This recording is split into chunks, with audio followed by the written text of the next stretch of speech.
Hello friends, आज हम बात करते हैं जो कल हमारा एसटेट टीजीटी का साइंस का पेपर हुआ था उसके हम फिजिक्स पोर्शन की बात करते हैं, जिसमें सबसे पहला क्वेश्चन दिया हुआ है a moving coil galvanometer of resistance 50 ohms gives a full scale deflection when a current of 0.5 milli ampere is pass through it the resistance required to convert it into a volt meter of range 10 volt is.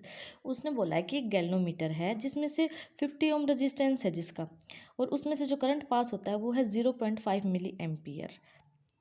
तब इसने बोला है कि हमें जो galvanometer है उसको volt meter में कन्वर्ट करने के लिए कितना रेजिस्टेंस लगेगा, जबकि हमारी वोल्टेज है 10 वोल्ट।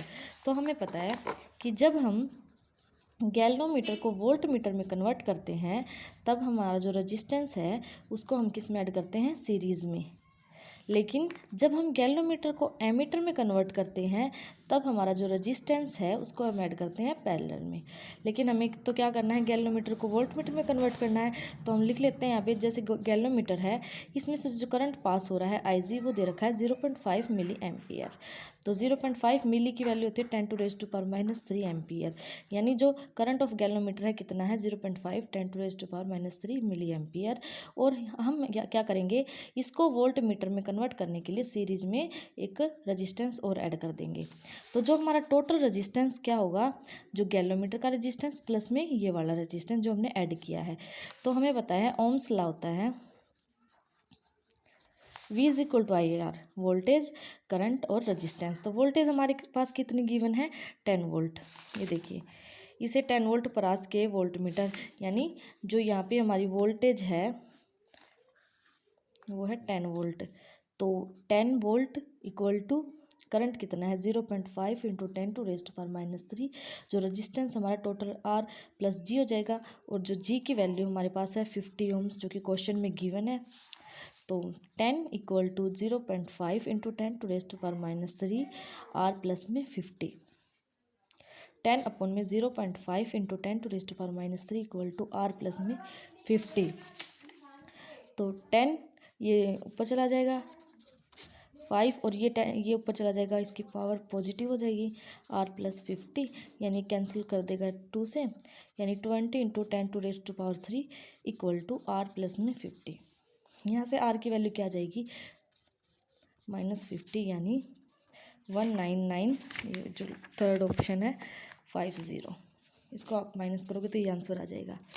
तो इससे हमें क्या पता चला कि अगर हम इसमें कोई नया रेजिस्टेंस सीरीज़ में जोड़ते हैं तो उसका रेजिस्टेंस की वैल्यू क्या होगी, 19950 ओम।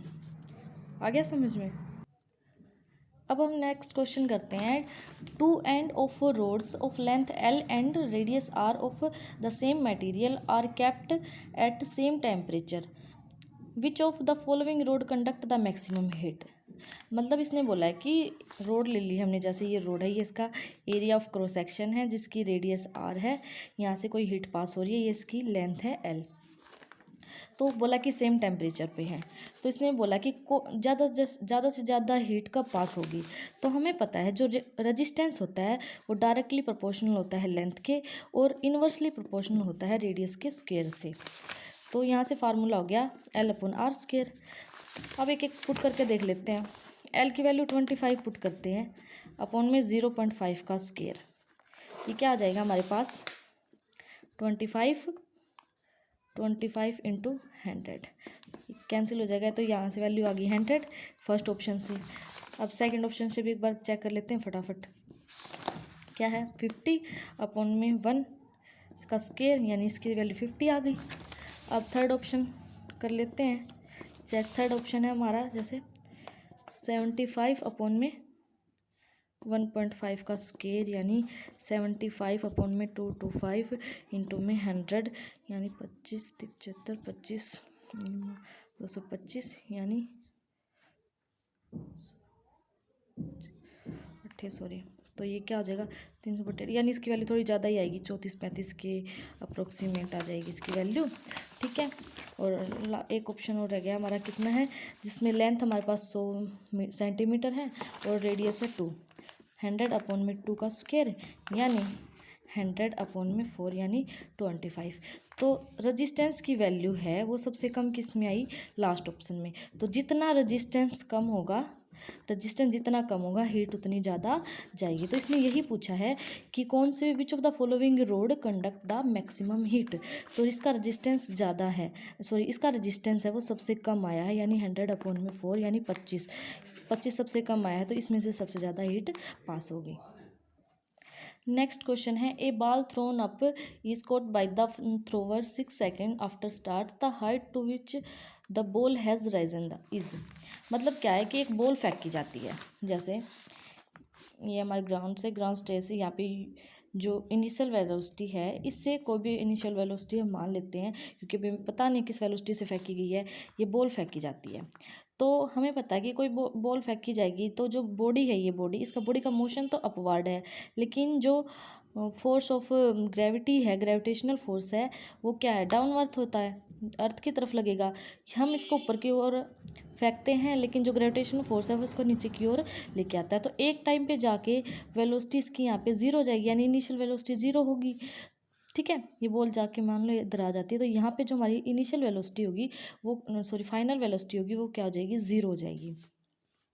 तो जो हम हमारा बॉडी को मोशन किस साइड दे रहे हैं, ऊपर की साइड, लेकिन जो ग्रेविटेशन फोर्स है वो किस साइड आ रहा है, नीचे की साइड। तो यहाँ पे हम ग्रेविटेशन को नेगेटिव लेंगे, या ग्रेविटेशन इक्वल टू एक्सेलरेशन एक ही बात है, तो वो हमारा क्या आ जाएगा, नेगेटिव।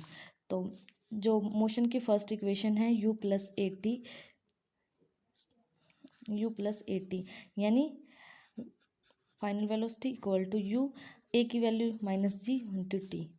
तो v हमारे पास क्या है, 0 is equal to u -g की वैल्यू हमारे पास 10 गिवन है। इसने बोला है कि 10 मीटर/सेकंड स्क्वायर। तो g की वैल्यू 10 आ गई, t की वैल्यू हमारे पास 6 है गिवन है जो कि, तो जो हमारी इनिशियल वेलोसिटी है वो कितनी आ गई, 60 मीटर।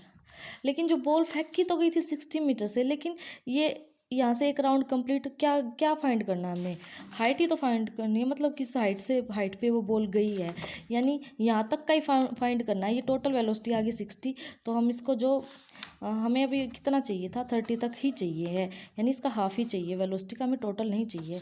तो हमें पता है जो एक इक्वेशन और है मोशन की, थर्ड इक्वेशन ऑफ मोशन, वो है v is equal to u² + 2as।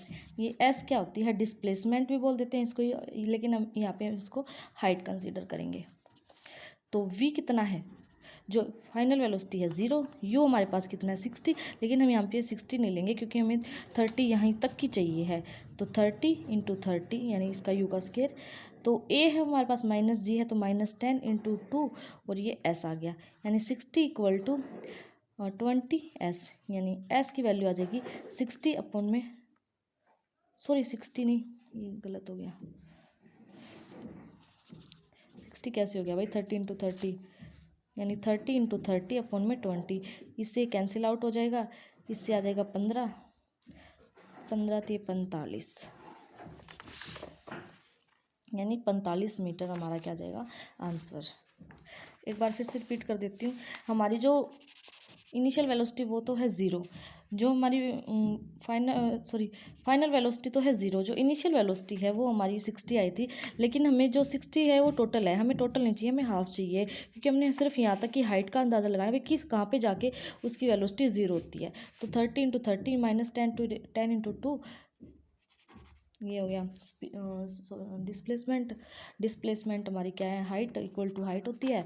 तो जो डिस्प्लेसमेंट हमारी आ गई 30 × 30 में 10 × 2 = 20, तो इसको कैंसिल आउट कर देंगे, यानी 45 मीटर।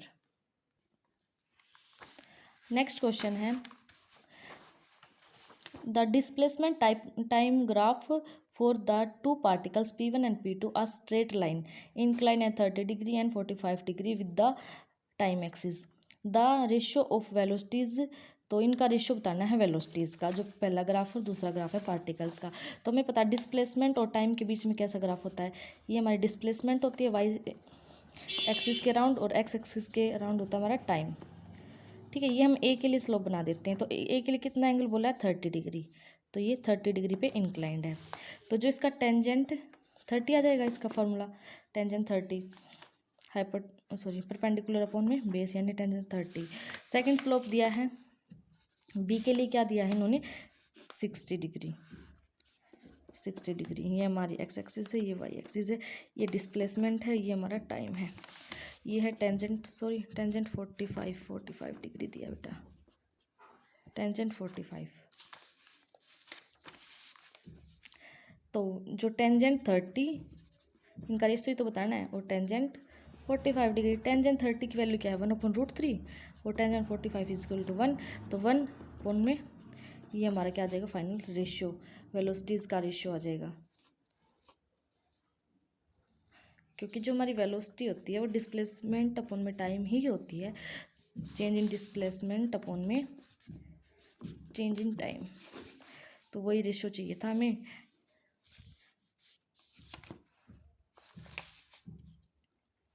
नेक्स्ट क्वेश्चन है, the initial number of atom of a radioactive element with the half life 100 decay is 9.6 and into 10⁻26. The number of atom remaining undecay after 500 days will be। तो इसने बोला कि जो initial number of atom हैं जो radio active element के, तो उसकी जो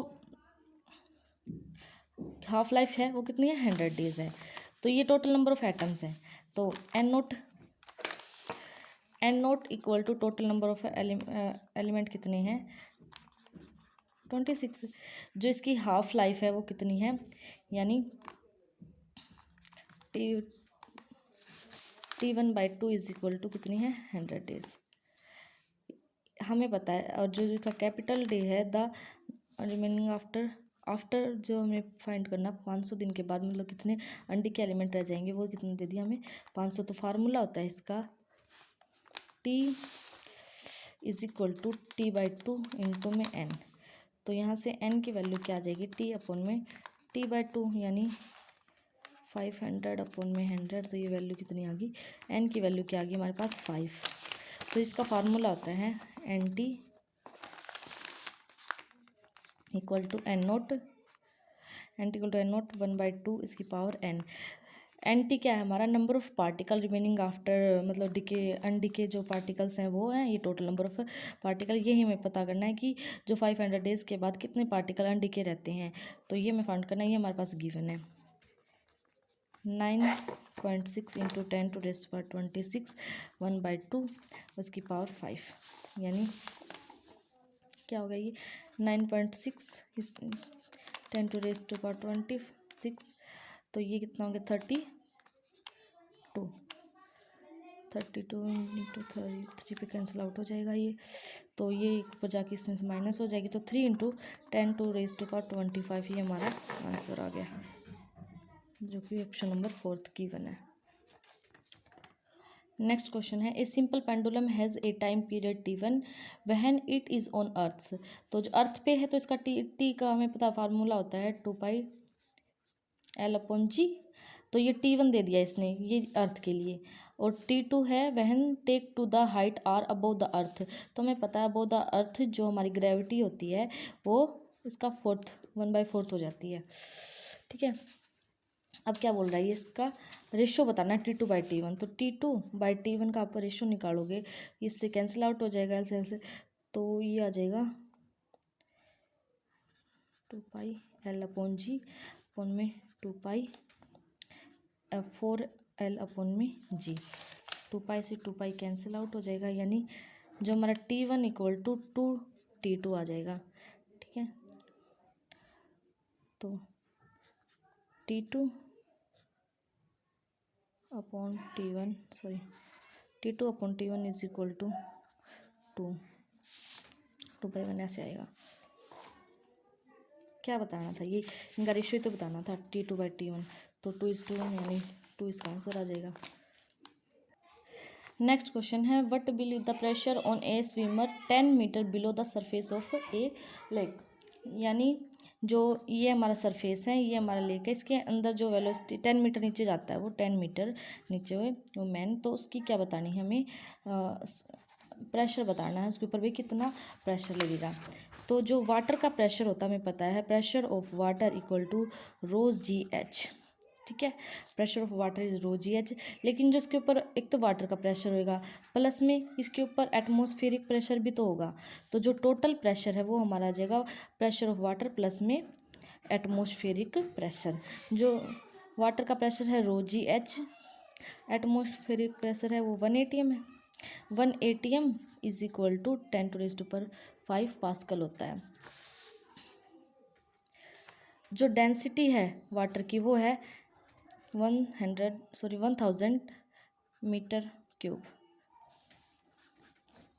तो इसको 100 ले लेंगे। जी की वैल्यू यहाँ पे 10 है, जी की वैल्यू 10 गिवन है, और हमें क्या फाइंड आउट करना है, एच कितनी दे रखी है यहाँ पे 10 मीटर, यानी ये हाइट, इसको एच ही कंसिडर करेंगे। हाइट दे रखी है 10, प्लस में 1 atm है, इसको 10⁵ बोल देते हैं। तो ये कितना हो गया 3, ये 4 5, यानी 10⁵ प्लस 10⁵ यानी 1 atm, दूसरा atm यानी 2 atm एटमॉस्फेरिक प्रेशर, यानी 2 एटमॉस्फेरिक प्रेशर उसके ऊपर लगेगा। इसको फिर से रिपीट कर देते हैं कि अगर एक व्यक्ति नीचे है, पानी के नीचे जाता है, तो उसके ऊपर 2 टाइप का प्रेशर लगेगा, एक तो वाटर का प्रेशर और एक एयर का प्रेशर। जो वाटर का प्रेशर होता है वो उसको हम निकालेंगे रो जी एच, इसके लिए फार्मूला होता है। तो जो टोटल प्रेशर है वो ये हमारा हो गया वाटर का प्रेशर प्लस में एयर का प्रेशर। वाटर का प्रेशर रो जी एच, एटमॉस्फेयर 1 atm होता है, इसका सबको पता है, जिसकी वैल्यू होती है 10⁵ पास्कल। तो रो की वैल्यू क्या है, ये रो की पानी के अंदर जो वैल्यू होती है वो होती है 1000, और ग्रेविटेशन दे रखा है 10, और हाइट हमारी भी दे रखी है 10, तो ये 10⁵, इसको टोटल मिला के क्या आ गया 2 atm। नेक्स्ट क्वेश्चन है, a person of mass 60 kg is standing on a spring balance inside a lift if they freely falls. मतलब इसका तो पता ही होगा आपको कि कितना भी वेट हो, अगर वो फ्रीली फॉल करती है, एकदम लिफ्ट एकदम ऊपर से नीचे आती है, तो उसका आंसर 0 ही होता है। बाकी इसमें जो फार्मूला है वो फार्मूला सिर्फ देख लेते हैं। जो जैसे पिंड का द्रव्यमान है वो कितना दे दिया इन्होंने 60, मास दे दिया 60, तो ये फार्मूला होता है मास ग्रेविटेशन माइनस एक्सेलरेशन अपॉन में ग्रेविटेशनल। तो जो ग्रेविटेशनल है वो इक्वल हो जाता है इसके एक्सेलरेशन के। जब लिफ्ट फ्रीली फॉल करती है तब एक्सेलरेशन इक्वल टू जो ग्रेविटेशनल फोर्स है वो इक्वल हो जाता है, तो यहाँ पे 0 आ जाएगा। तो डायरेक्ट इसका वैल्यू 0 आ गई कि अगर कोई भी बॉडी फ्रीली फॉल करती है तो उसके ऊपर जो एक्सेलरेशन लगेगा वो क्या होगा 0। नेक्स्ट क्वेश्चन है, विच of the following equation does not represent a simple harmonic motion. तो ये काफ़ी लेंथी क्वेश्चन हो जाएगा, बाकी इसका आंसर बता देती हूँ। इसका आंसर है first y equal to a sine omega t plus b cos omega t. ये एक सिंपल हार्मोनिक मोशन की इक्वेशन नहीं है। नेक्स्ट क्वेश्चन है, a torque of 50 newton metre acting on a wheel at rest rotated through 200 radians in 5 second, the angular acceleration in radian per second square will be. Acceleration बताया, जो torque है, torque हमारे पास कितना given है 15 Newton metre. जो theta हमारे पास है कितना है गिवन है 200 रेडियन, और जो टाइम हमारे पास गिवन है वो कितना है 5 सेकेंड। तो हमें पता है फर्स्ट लॉ ऑफ मोशन की इक्वेशन है u t is equal to half a two उसके थर्ड लॉ ऑफ मोशन। तो इससे कंपेरिजन में ही ये इक्वेशन हमने याद कर रखी थी, थीटा ओमेगा टी, ये हमारी क्या है angular velocity, angular acceleration. Omega हमारा क्या है एंगुलर एक्सेलरेशन, प्लस में half angular acceleration into T.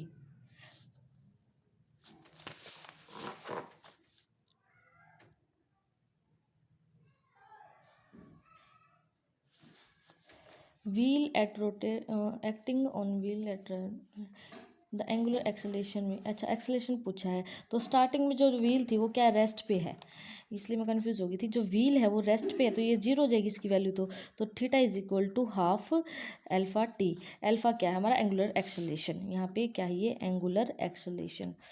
तो थीटा कितना दिख गया दे रखा है 200 radians equal to half alpha t कितना दे रखा है हमारे पास, हाफ टी स्क्वेयर था ये, हाफ टी स्क्वेयर। टी की वैल्यू कितनी दे रखी है 5, नहीं 5 इंटू 5, तो इधर जाके 200 इंटू 2 अपॉन में 25, तो यानी 8, इसकी वैल्यू आ जाएगी 8। फिर से रिपीट कर देती हूँ, जो थीटा की वैल्यू होती है हमारी ओमेगा टी प्लस में half alpha T square. Omega क्या होता है कि जो व्हील है वो एट रेस्ट पे रोटेट कर रहा है, रेस्ट पे रोटेट कर रहा है, तो उसकी वैल्यू आ गई 0 प्लस में हाफ अल्फा टी। अल्फा क्या है हमारा एंगुलर एक्सेलरेशन है। तो जो इक्वेशन हो जाएगी वो theta is equal to half angular acceleration into में टी का स्क्वेयर। ये हमारा 200 रेडियन गिवन है हाफ, और अल्फ़ा की वैल्यू कितनी है यहाँ पे, ये सॉरी अल्फ़ा की वैल्यू हमें फाइंड आउट करनी है और टी की वैल्यू हमारी यहाँ पे है 5 सेकंड। तो 5 × 5 हो गया 25, इसको कैंसिल आउट करके इसकी वैल्यू आ जाएगी 8। ये हमारा आंसर है। सो गाइज, अगर आपको ये इनके सॉल्यूशन समझ में आ गए, अगर आप चाहते हो कि केमिस्ट्री का भी मैं अपलोड कर दूँ तो प्लीज़ मेरे को कमेंट सेक्शन में बता देना। अगर वीडियो पसंद आई तो प्लीज़ लाइक एंड शेयर।